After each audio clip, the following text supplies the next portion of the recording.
had to stop by a friend's house, drop something off. Now I'm heading into town, of course. Have to get a filling today at 11. That's always fun. So the rest of the day, it's off like this. I think it's on the bottom. I can't remember. But whatever. Good morning, Andy. Good morning, Jared. Good morning, Barbara.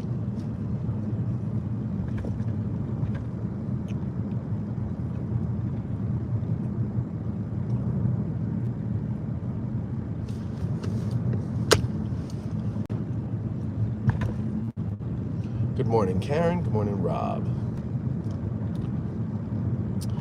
Thank you, Rob. Thank you for the good luck at the dentist wishes. Actually, I don't mind the dentist. I've been told by a couple of either dentists or hygienists that I'm a good dental patient. But I used to not be. I think they've improved. I don't know if it's like the needles they use or the way they use them now when they give you Novocaine, but it doesn't hurt like it used to. I mean, you still feel a little something, but it's not. I used to like white knuckle it in the chairs. But I also think my attitude has changed. Like, as you get older, you realize, okay, well, this is just a fact of life. You got to do it. We're lucky that we have the ability to take care of our teeth the way we do. And, the more I just lay there and take it, the quicker it'll be over. So, why bother fighting it? Why bother struggling? I just, how we always talk about, well, often it comes up that, we're in decline as a society because we're all weak and wimpy. I think I started to realize that when dentists started offering to knock you out to get a filling. I was like, okay. And then, it's not service animals, it's the other one. They're allowed anywhere, and they're allowed to be anything. You want to bring your comfort snake in, or it's not comfort, what's the word they used? A service animal is like a seeing eye dog, right? And then, but then the other thing for, I don't even know what, is like anything. Oh yes, this chinchilla's my comfort dog. I don't know, whatever. That and having to, offering to knock you out to get a filling because you don't like the needle for the Novocaine. That's when I knew we were in trouble.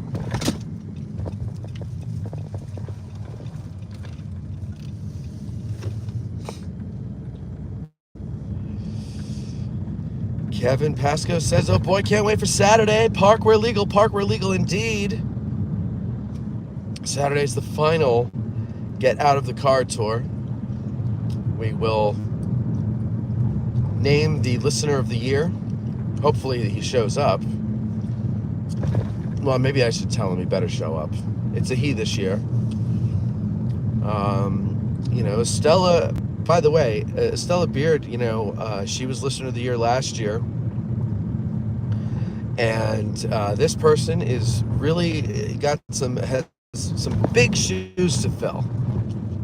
Because Estella has worn the crown, so to speak, with honor and dignity. And everybody that I encounter who has met Estella has nothing but nice things to say about her.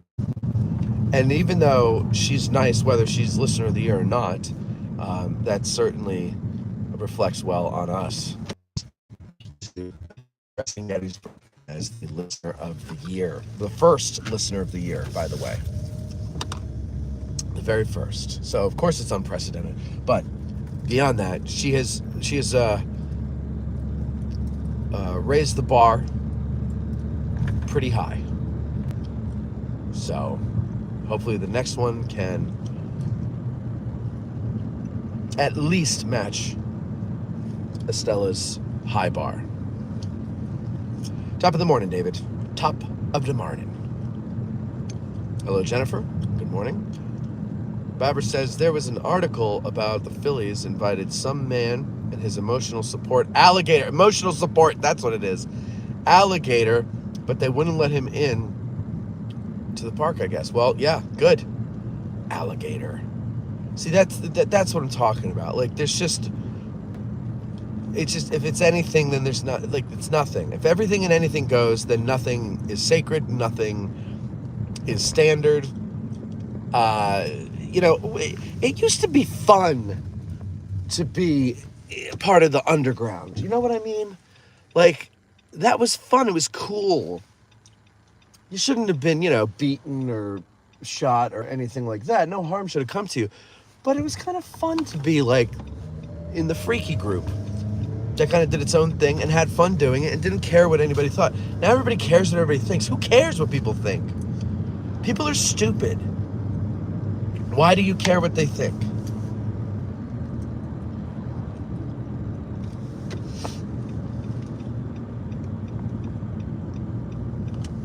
Alligator. Fucking alligator. When I was born in the United States and I woke up one morning in Bizarro World.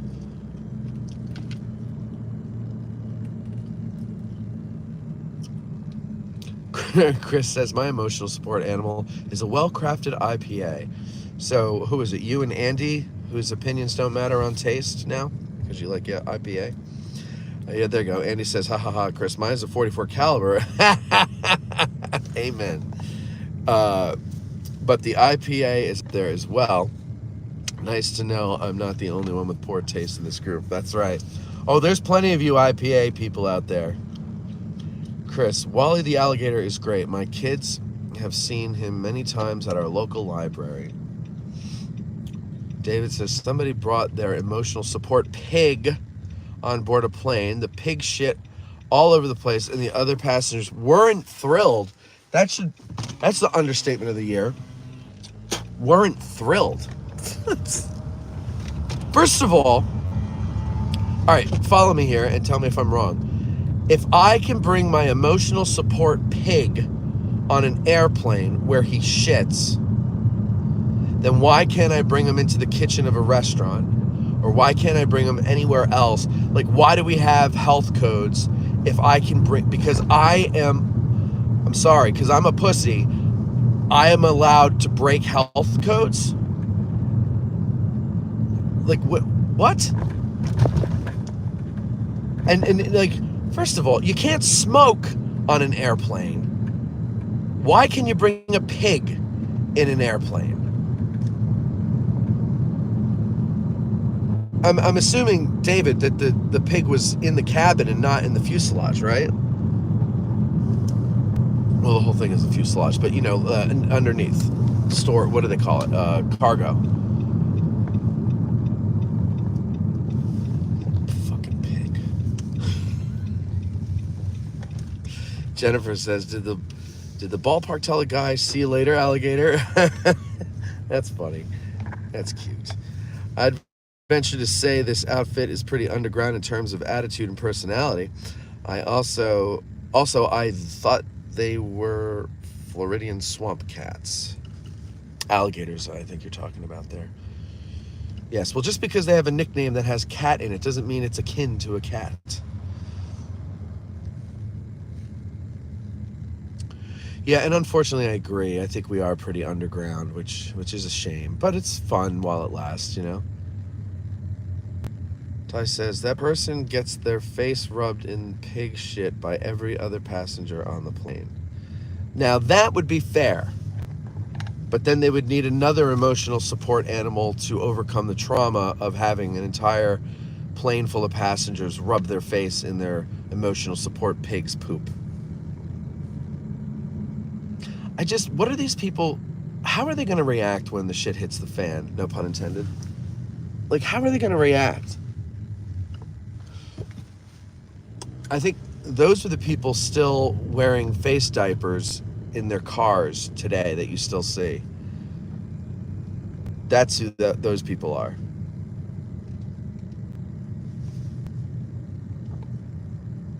By the way, I don't know if you could tell, but it seems to be that more fall colors are coming out,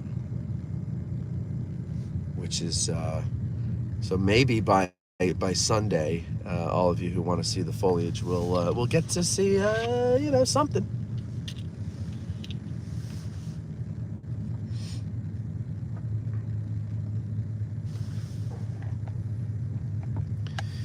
Emotionally unstable people shouldn't be getting on airplanes in the first place.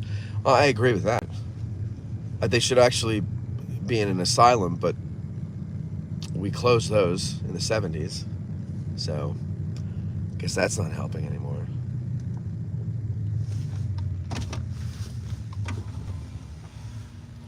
Hey, Bill. Morning. There's Mary Virginia. Let's say hi, Mary Virginia. Jenny Weed. You see him. How you doing, girl? What's going on? Not much. How you doing?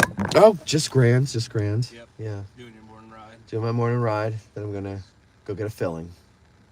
Fun. Yeah. Hey, did you ever learn about the airport that was right here? Yeah.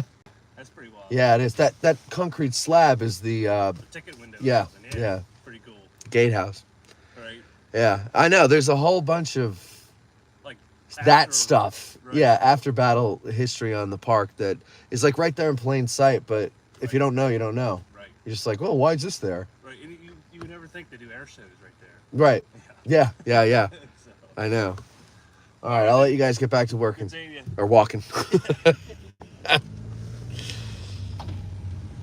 David says, it all boils down to the modern belief that feelings matter more than reason. It's ridiculous. It is, David. It is. It is. It was in the cabin. That's insane. That is insane. What is wrong with the airlines? Like, how many people in our population have emotional support pigs that the airlines are afraid to offend? Like, are you going to lose that much business from emotional support pig owners? Why are they? I don't understand these corporations. I don't get it. By the way, first person to come on a Get Out of the Car tour with emotional support pig wins Listener of the Year. David says, I prefer pigs in bacon form or barbecue in general. Yes. A nice smoked rack of ribs. Oh, can't go wrong there. Or like slow cooking a pork shoulder.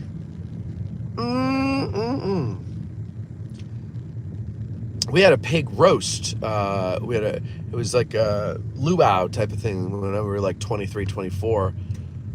You know, parents were away. So I had 100 people at my house. We got like porta-johns, and my friend was a caterer, and she's like, oh, let me make the food. I'm like, well, I don't really have enough money for caterers. And she's like, no, we'll do it for free. And I was like, okay. And so she got a pig and roasted it, and we had it there with an apple in his mouth and everything.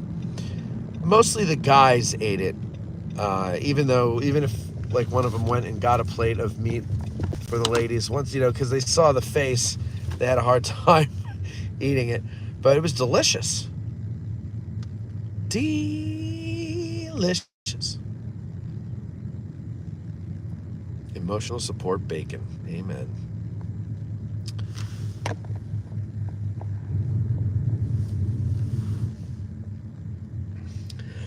David says, my emotional support pig is a North Carolina pulled pork sandwich. Yeah, exactly. That's my emotional support. I eat.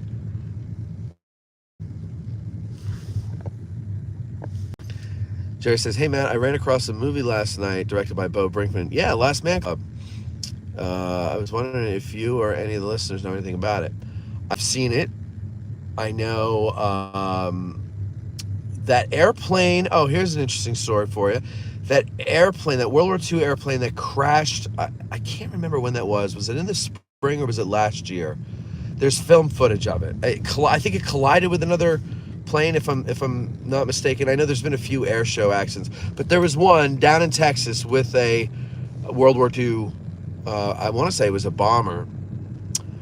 That plane was in the Last Man Club. So there's a little trivia for you. Rich says, good morning, Matt. Yes, Jerry and I have seen that movie. It's very good. The actor who played Trimble, yep, Morgan Shepherd is in it. And who else? Barry Corbin, I think, is the other old man. Of course, I know Barry Corbin initially from the great miniseries Lonesome Dove.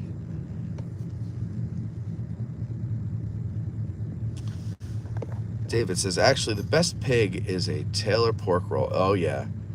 Oh, yeah. You are right.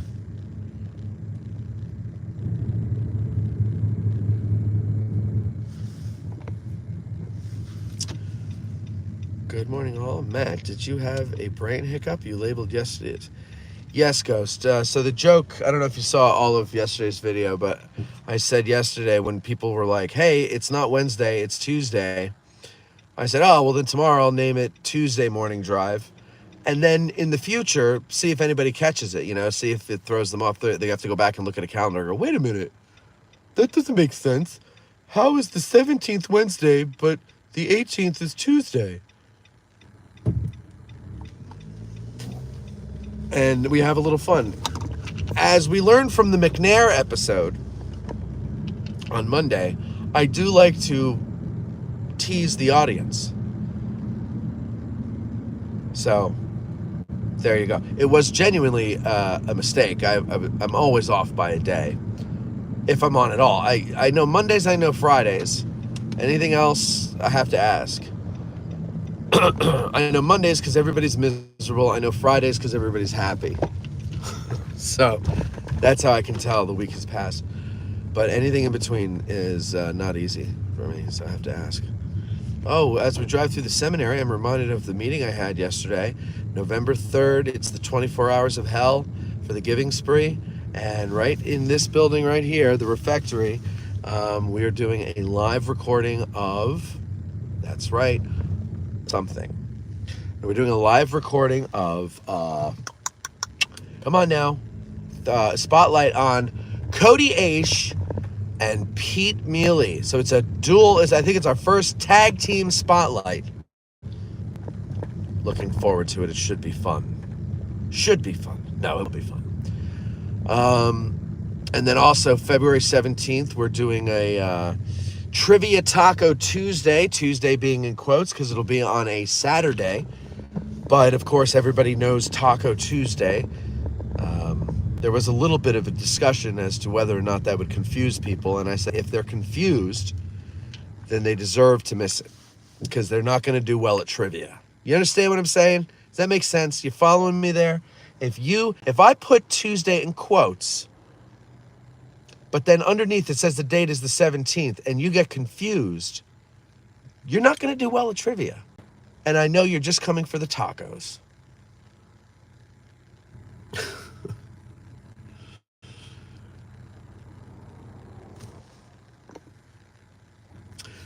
B-17G, mid-air collision with a P-39. Yeah, that's right.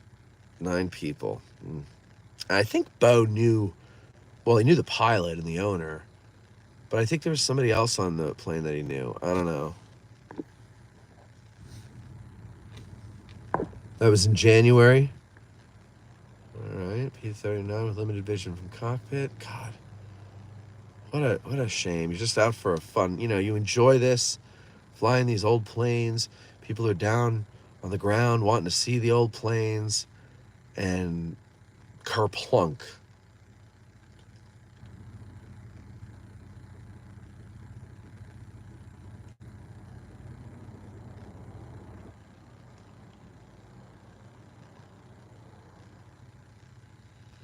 Wait, I can't wait for that show, the book it's based on. What show? Oh, Masters of Air, yeah. That does look good.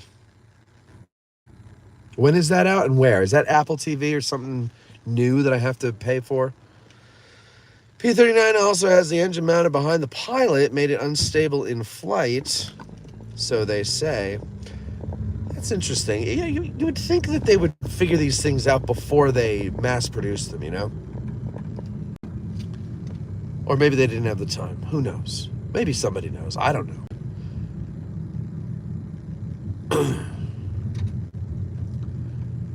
James says, Good morning Tuesday morning, and you to McNair." What? Oh, and you too, McNair? Gotcha. What is the 24 hours of hell? Jennifer asks. Well, I call it 24 hours of hell because I'm an old man, and anything past 9:30, 10 o'clock, I can stay up late, but I have to be laying or sitting down, like reading or watching something. To be up and about, socializing with people, very hard for me. Because I'm old and terribly out of shape, and burning the candle at both ends every day. And, I need my beauty sleep. Definitely need the beauty sleep. But it's not actually hell. It's a lot of fun. You get the museum. I mean, because most people, first of all, this is the first one they've had on a Friday. So I think hopefully that will change some things as far as how late people stay. But for the last 2 years, me and Eric, and then me and Lentz and a couple of other people last year, were really the only ones there, hanging out with Cody Aish and Pete and Rob Williams and the other people of the seminary staff, Seminary Ridge Museum and Education Center staff. And I was just, it's hard for me to stay awake, but it's a lot of fun. It's really neat to be there, to go up in the cupola at sunrise, pretty damn cool. It's cool at sunset, but it's also cool at sunrise. So yeah, it's a fun time. If you can get down here and you can hack it, I suggest you do it.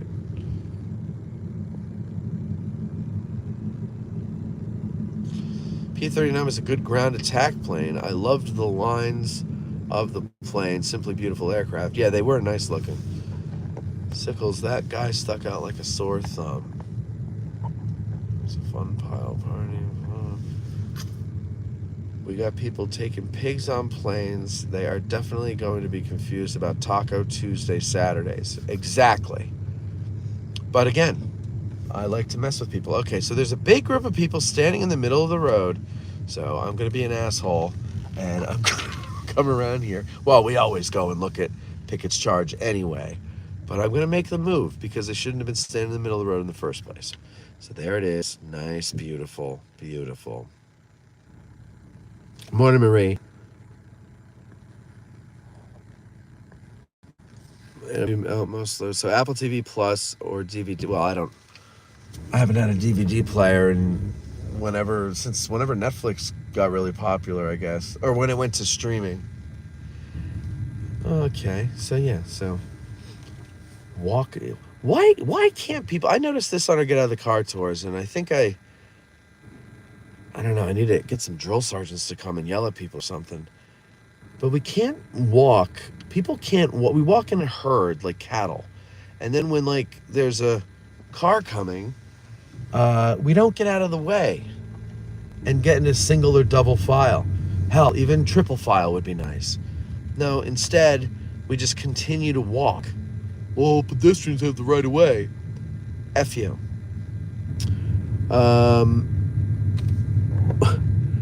So how'd Cindy like her new McNair name? I told her about it this morning, actually, and she had a good laugh.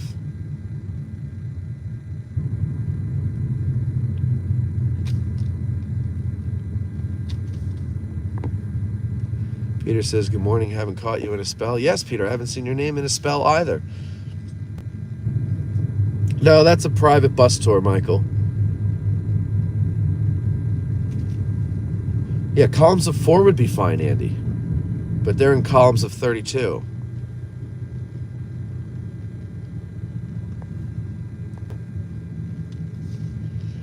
Dragoon 12, it's all about them in the middle of the road today.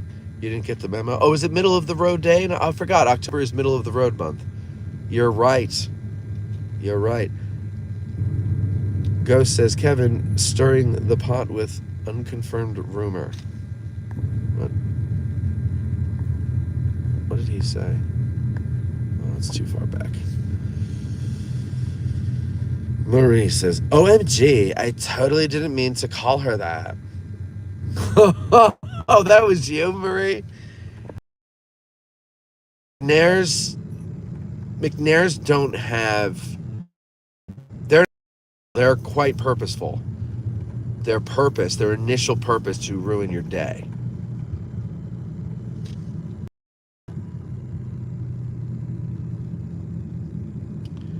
Cindy is going to give you an earful at the tour Saturday, Marie. Oh, Marie. Did I say Jennifer? For some reason, I thought it was Jennifer. Yeah, Marie. That's right. Marie did that. Cindy is McNair. No, that doesn't work. Oh, no. He wasn't saying Cindy is McNair. He was saying Cindy got McNaired, if that's what you're referring to. But it was, though we don't have an official definition of McNair yet, or to McNair, it's not a typo. Typos are not McNair or McNairing. Oh, yeah. I'm just going to say it once. Ghost says, come on, people, hit the like button. Do it.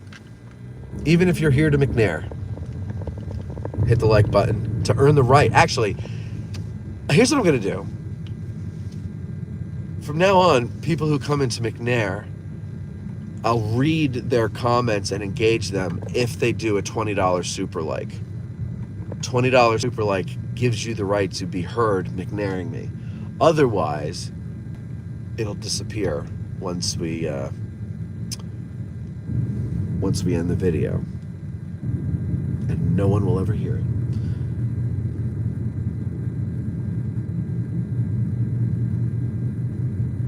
You know, it's an inconvenience for people, Ghost. It's very difficult to go and hit that like button. Very easy to sit and spend an hour typing a tirade when you hate something. Very difficult to,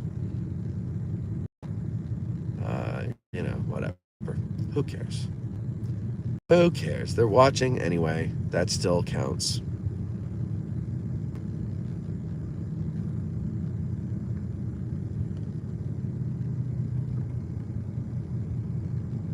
No, time. McNair is a verb. You when you McNair someone, it's a verb. Hey, let's go online and do some McNairing. Oh, dude, I got McNaired so bad in the comment section yesterday. That type of shit. It's a verb.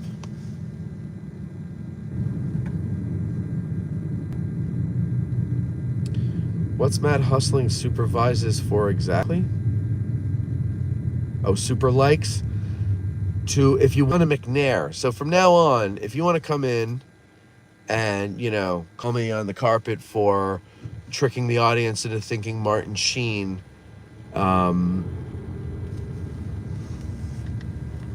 was here, then you can do that. You can be nasty and you can call me a jerk or whatever you want.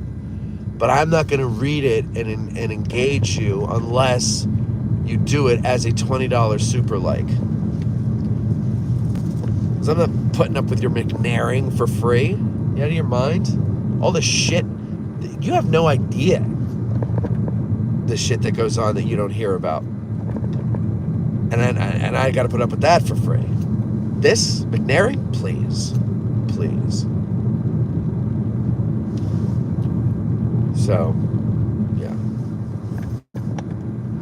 The use of McNair should be like the Ramones.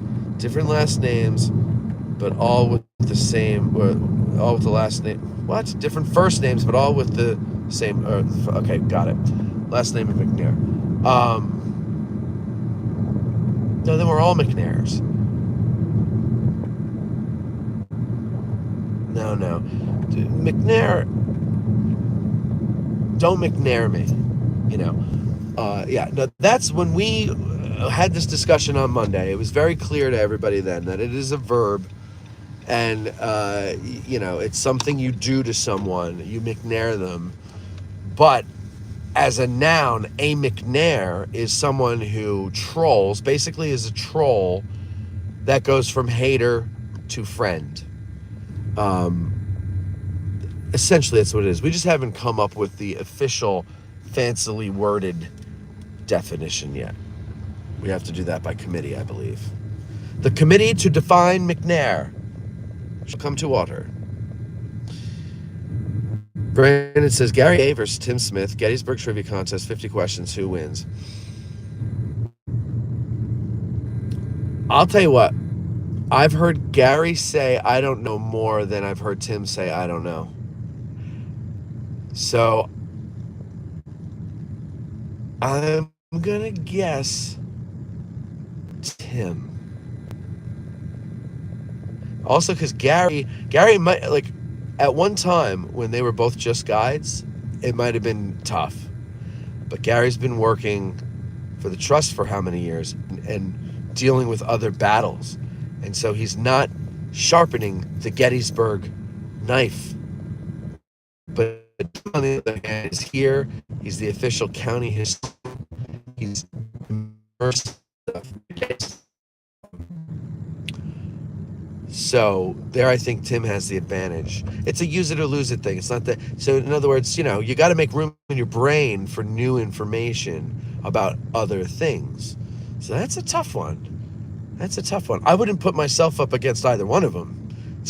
So if Tim wins in a trivia contest, it's going to be by 1 point or one question or something like that. I would pretty confident in that. Or let's say within the margin of error of 3 to 4 points.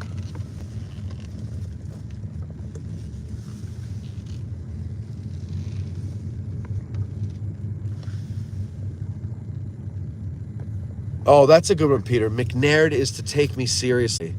Yeah, like, so okay. So you have to be a troll, but you also have to have sand in your ho-ho. And just nothing, you know, even if you don't find it funny, you take it like someone just murdered your family in front of you, you know. And Gary wins, gets too enthusiastic and accidentally hits Tim in the face, knocks him out. Okay. I'm on team Gettysburg trivia or trivia in general, history trivia in a Gary contest. All right, there you go. Whose question was this? Why are we discussing this? Jennifer says, I think I might McNair people at church and yell, look, it's Martin Sheen. There you go. Well, no, see, no, that's a matting. You mat somebody there. Or them. McNair would be the person that doesn't find it funny and calls you a douche and a jerk and, you know, whatever else. So McNair is not the fun one. Oh, from the prank.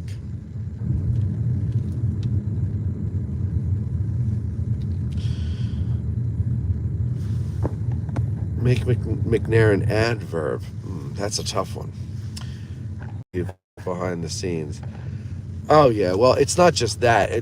Like I'm dealing with people. It's just dealing with everything. Like literally everything. You know, your personal life, your professional life, which bleeds into your personal life. So your personal life has to be Marie out of the bowl of the south end of the field, and maybe that will help. Marie saw the pictures. Thank you very much. I forwarded the picture of Joseph flashing along to Joe, and he loved it. Sorry, I haven't replied. If I have the time to even look at my email, immediately know, okay, I'll respond to it when I get enough time to do it. But I did see the pictures. They were very nice. I thank you kindly for sending them along. I was McNaired by the title Tuesday morning. So that upset you then, Peter? Are you saying you got upset by that? So again, McNairing or being McNaired is not to be pranked per se or confused. It's to be confused and so angry and angered by it that you must then go and troll or in other ways rain on someone else's parade and make sure that they know that you didn't find it funny. And not only did I not find it funny, but because I didn't find it funny, I'm going to go a step further and say you are a douche and a jerk. Which actually is not an insult in that case, because that is the character I often portray. So, because of McNairs out there, there's nothing I have loved more in my entire life since I was a little kid was identifying a McNair,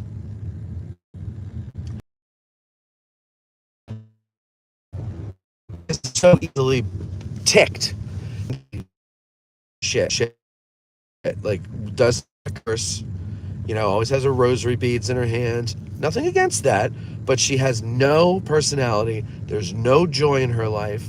Nothing is funny. Nothing is worth joking about because it'll offend Jesus. You think Jesus didn't joke with his friends? Come on.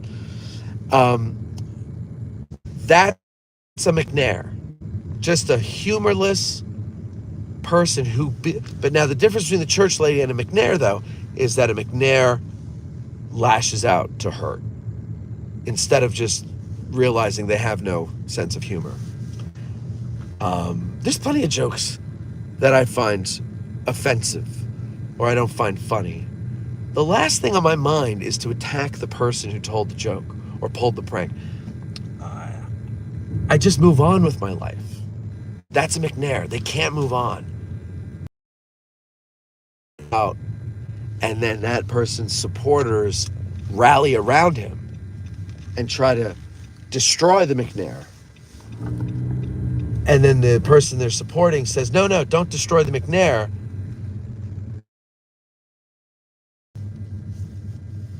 That's a McNair is a redeemable troll.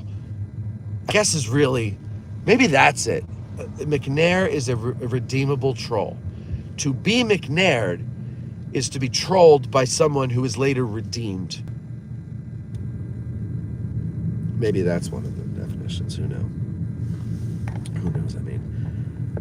Brady Hahn, about a month ago, he noted he got the third highest exam score in the history exam. Blah, that maybe it's an emergency. I might have to go. That led me to the question. And then where's the question?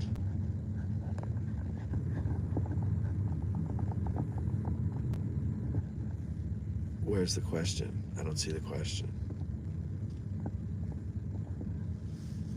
Timmy is definitely a better bullshitter than Gary.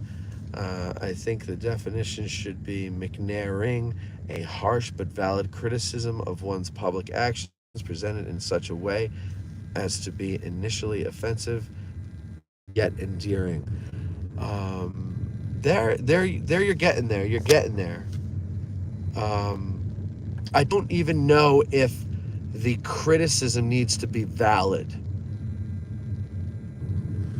Because what, no, I don't. I think that's good, but I don't think it needs to be valid. It can be valid, but it doesn't need to be valid in order to be McNaired or to be a McNairer. A McNairite, a McNairian, a McNairian.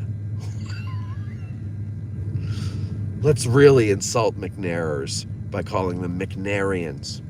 The McNairian race. That's what we'll do. Because really, look, what purpose do trolls serve in the world? None. Right? They're just... Remember that episode in South Park when Kyle's dad was this big troll that was really popular and really setting the world on fire with trolling? He's a lawyer, a respectable man, a respectable pillar of the community, and he's going online trolling. There's something sinister. And do you want your lawyer or your dentist or your doctor being a McNair? a troll. There's something weird about that. So what purpose do trolls serve? They don't. They don't help anything. So I think trolls need to be, called out and shamed. And calling them McNairians with that word in there, I think is a good way to do it. It kind of just makes them look like they're bigoted people who seek to destroy those they don't like.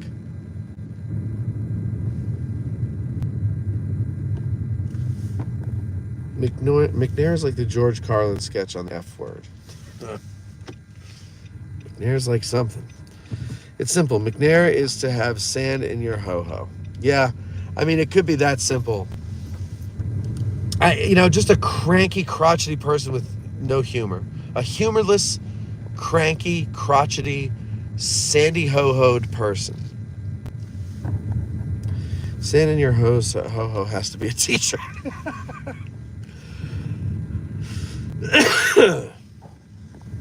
Oh, to the question of Tim versus Gary. I got you, Brandon. I'm with you now. The whole story arc with McNair coming around and being lovers is overcomplicating it. You think so? I don't. I think that's the distinction between a McNair and a troll. I think the redemption of McNair, which is the third book in the McNair trilogy, I think is very important in the definition of the word McNair. I think that's vital, actually. I mean, to me, that's the difference.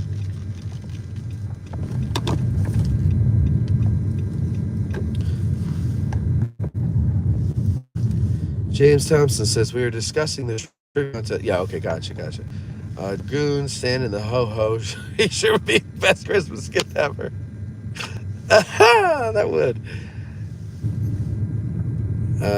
Gotta leave my Getty's peeps. Okay, see you later there, Ghost. Craig, AG Trivia Cards by Tim and Gary. I wish I could get them to do that. James Thompson, your Wi-Fi has been McNaired. I wish I had Wi-Fi out here. It might actually work. His data totally got McNaired. Yeah. That's the McNairing part of the field, just as it was for the soldiers who fought there on July 2nd, 1863. Congratulations on the like button. 25 likes. Oh, very nice. Thank you. General Sickles gives you a thumb up. Ty Webb have a picture of a girl on the beach holding a ho-ho in front of her. All right. Okay. Oh, Ty. It's a family show. Now, good day, all. Good day. Jerry, good day, Gus. Okay.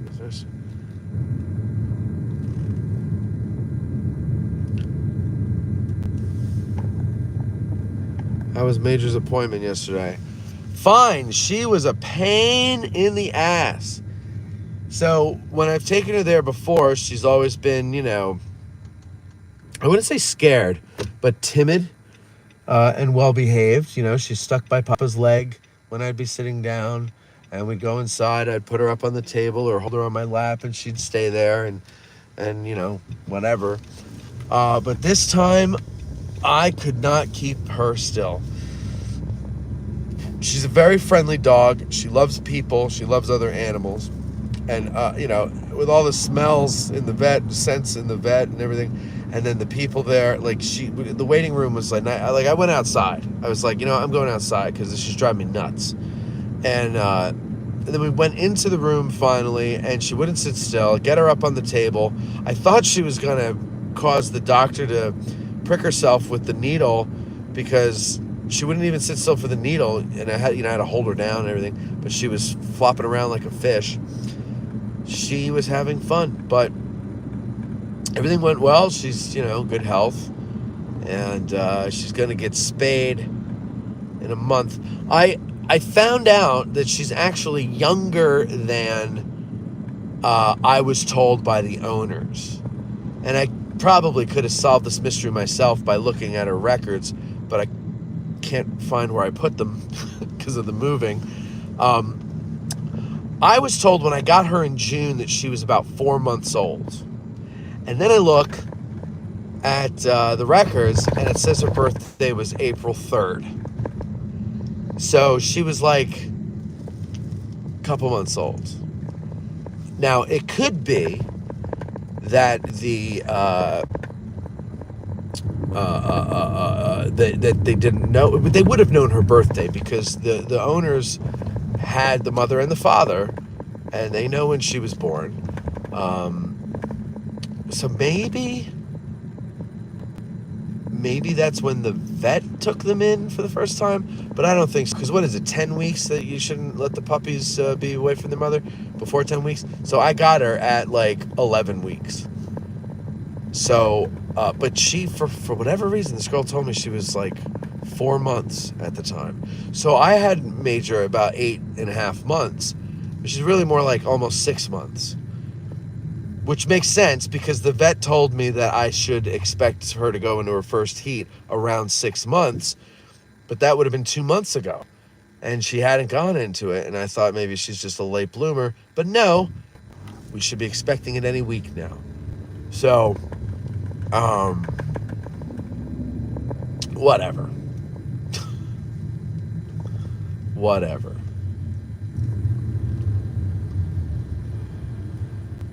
Yeah, Kevin says third day of addressing McNair on morning drives.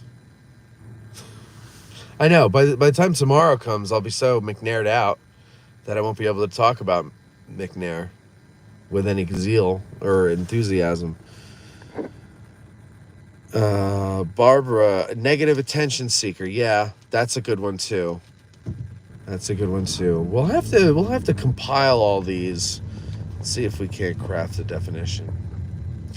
I think instead of one long definition, like who was saying that they didn't like my story arc, whoever was saying that, I think in his defense, yes, it shouldn't be this long freaking thing, but I think if we did definition 1, definition 2, definition 3, and had thing like negative attention seeker, troll turned friend, or friendly, however we want to word that. Well, we could say friend, even though that's not particularly what happened, or necessarily what happened. Things like that. I think that might be better, and then people can make up their own minds when to use the word McNair. Hello, McNair. So many possibilities with McNair. All right, ladies and gentlemen, let me just catch up on the comments here. I got to get something in my stomach before I go to the dentist, and I can't chew for 2 hours. I'm about to turn into McNairian on this committee right now. Okay. Heinous Sedane is getting sick of McNair. No, McNair will tell you that he's a troll. He admitted it. I know his email address. It has the word troll in it. I won't tell you the rest of it. But McNair has no problem telling you that he trolls on purpose. Is McNair the ghost of John Burns? See, there you go. That's a good one, Tom. The guy probably has McNair copyrighted. I already did it. Adrian says, 700K. Be a good McNair and hit that like button. I don't think that's a real person. That's a bot account. Ty Webb says McNair is the antagonist from the McBain movies from The Simpsons. Major McNair at vets. And be fair, Matt, Major hadn't had a lot of sleep before going to the vets. I wish she hadn't had a lot of sleep. No, she clearly had plenty of sleep because she was quite enthusiastic. Yes, she was. And I'm enthusiastic about getting some food in my tum-tum. So you guys have yourselves a great day, and I will talk to you next time. Oh, wait. Oh, McNair embraces the troll? Oh, God.